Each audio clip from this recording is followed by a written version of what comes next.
Bien-aimés dans le Seigneur, bonjour et une fois de plus, bienvenue à une nouvelle rubrique. Nous sommes toujours sur le Saint-Esprit, le Maître des Esprits. Nous continuons ce matin sur le fruit de l'Esprit. Nous abordons la deuxième manifestation de ce fruit, Galates chapitre 5, verset 22, la joie. Alors nous commençons cette partie en disant qu'il y a une différence entre la joie en tant qu'émotion ou sentiment et la joie en tant que fruit de l'Esprit. La joie en tant qu'émotion ou sentiment vient de notre personne intérieure, de notre âme, alors que la joie en tant que fruit de l'esprit est une manifestation du Saint-Esprit qui s'est installé dans notre esprit. Donc ce sont deux manifestations d'origine bien différentes.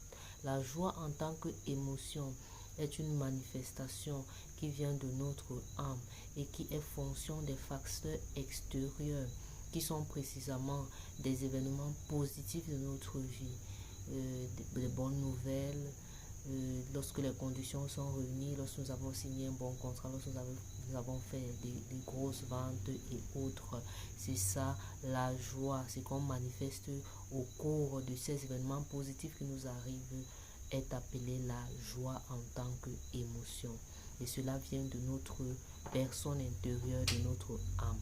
Or, la joie en tant que fruit de l'esprit est une manifestation du Saint-Esprit de Dieu qui vit dans notre esprit. Et cette joie-là n'est pas fonction des événements extérieurs à nous. Cette joie est fonction des événements intérieurs à nous, c'est-à-dire des choses qui sortent de nous. Notre façon de faire, les actes que nous posons au quotidien, notre façon de penser.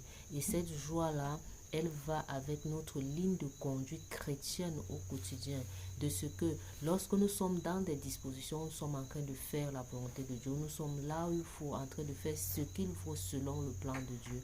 Nous ressentons ou nous vivons ou nous manifestons cette joie-là qui ne nous quitte pas au quotidien. Mais il peut aussi arriver que cette joie en tant que fruit de l'esprit se trouve de quelque peu perturbée. Et ce qui perturbe cela, c'est ce qu'on appelle communément le péché.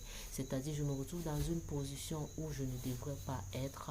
Je me retrouve en train de dire, faire et penser ce qui est contraire à la volonté de Dieu ou ce que je ne devrais pas faire. En ce temps-là, cette joie en tant que fruit de l'esprit se trouve quelque peu perturbé au profit de la manifestation d'une tristesse qui ne vient pas de notre personne intérieure en tant qu'émotion, mais de la tristesse du Saint-Esprit qui vit dans notre esprit. C'est pourquoi l'apôtre Paul dit, n'attristez pas le Saint-Esprit de Dieu qui est en vous. Alors qu'est-ce qui attriste ce Saint-Esprit? C'est le péché. C'est lorsque nous sommes en train de faire ce que nous ne devions pas faire. Alors pour un peu de temps, cette joie en tant que fruit là peut s'éteindre au profit de la manifestation de la tristesse. Une tristesse qui ne vient pas de notre âme, mais une tristesse qui vient du Saint-Esprit. Alors nous sommes en train de grandir ensemble et nous voulons au quotidien, à chaque fois, lorsque nous nous trouvons dans telle dimension, qu'elle soit une dimension de la manifestation de l'émotion, de la manifestation du fruit de l'esprit, que nous sachions afin que nous puissions apprendre la marche par l'esprit ensemble. Dieu vous bénisse. À la prochaine pour une nouvelle rubrique.